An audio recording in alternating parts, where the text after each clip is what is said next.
kitundu obabbe kwatosobola kunkuba atoli kutola omukene aye ngo idinga 80%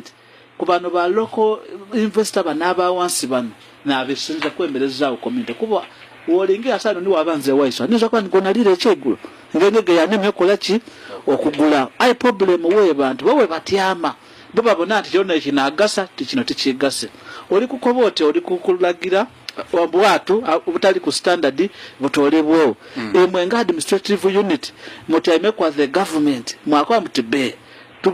tuwola abantu bana amato agasaniro kujja kuki kuba nobona ne pichi badiola tukola tugana amato getwali kwenda mbise iteka nti amato ga government lesama tukatugese ya milioni 2 tuliga wala ku milioni ndala kitundu tulikwenda buli muvubi tumuweroni oba mu bank mu development bank aje yewole lyato lino ayinga nerisaniro kujja kuki kumwalo ayo mamoisha ekyo kyo kwogera kini chairman w'ekibiina kyo kyayogera mwami 7 ndajja kuwa msako zedenda ulo bilioni Wote president tichanu kule ekyo kyo kwogera ndi kyendi kuleta buti aye kapito na aliko ko bantu bali kugoba amata bali kwenda kwa amata balina toto yabije bali kwenda amata gabe kwatagali ku standard gaveko buti ono omuntu awabwana insho no wawansi omuna kuno naje musako yeyo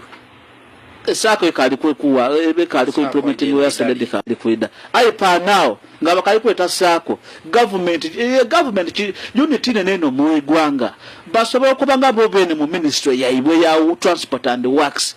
basobola duzo kutwala wabona tibatwala duzi mato manene tibatwala bidyeri buyende buti kirema okukoba nti omwalo gwe masese tuli kuguwa bwato bikome 2 kumiri buli mutu kumiliyoni ndala kitundu buli mutu yewola aje akakozesa ati what the government president Museveni ya service mamweswa ministers ministries yes the operating nga damba ku president president ni number 1 citizen go to obuvunanzwa bonabona wachiri kwero mukisa mu addressing directly Mwami Museveni omutali mativu obwa addressing eri president no as chairperson of the party